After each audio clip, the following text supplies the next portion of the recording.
ખેડૂતોની પીઠ પાછળ ખંજર, નકલી ખાતર કૌભાંડનો થયો ભાંડાફોડ. મોટા આકડિયામાં નકલી ખાતરની ફેક્ટરી ઝડપાઈ, ₹16.74 લાખનો મુદ્દામાલ જપ્ત.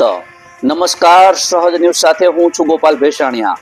અમરેલીથી અમારા પ્રતિનિધિ સંજય વાઘેલા પાસેથી મળતી માહિતી મુજબ અમરેલી જિલ્લાના ખેડૂતોના હિતને ગંભીર રીતે નુકસાન પહોંચાડતા નકલી ખાતર કૌભાંડનો મોટો ખુલાસો થયો છે. અમરેલી પોલીસની એસઓજી ટીમ તથા ખેતીવાડી અધિકારીઓ દ્વારા સંયુક્ત કાર્યવાહી કરી મોટા આકડિયા વિસ્તારમાં ચાલતી નકલી ખાતરની ફેક્ટરી પર દરોડો પાડવામાં આવ્યો હતો.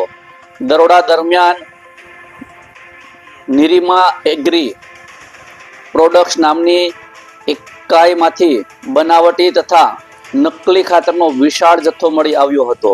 પોલીસે આ ફેક્ટરીમાંથી કુલ 16.74 લાખનો કુલ મુદ્દામાલ જપ્ત કરી કાયદેસરની કાર્યવાહી હાથ ધરી છે. બાતમીને આધારે હાથ ધરેલાયેલા આ ઓપરેશનમાં નકલી ખાતર બનાવવાની સંપૂર્ણ ગેરકાયદેસર પ્રવૃત્તિ સામે આવી છે.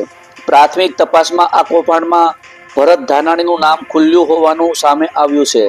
એસઓજી દ્વારા આ નેટવર્કમાં સંકળાયેલા અન્ય આરોપીઓ સુધી પહોંચવા તપાસ ચક્રો ગતિમાન કર્યા છે. પોલીસનું કહેવું છે કે આરોપીઓ ઝડપાયા બાદ સમગ્ર સત્ય હકીકત બહાર આવશે અને ખેડૂતોને છેતરનાર કોઈ પણ તત્વોને બક્ષવામાં આવશે નહીં. ખેડૂતના પાક, જમીન અને આવક સાથે ખુલ્લે આમ રમાતી આવી ગેરકાયદેસર પ્રવૃત્તિઓ સામે કડક કાર્યવાહી ચાલુ રહેશે. રિપોર્ટર સંજય વાઘેલા, સહજ ન્યૂઝ, અમરેલી.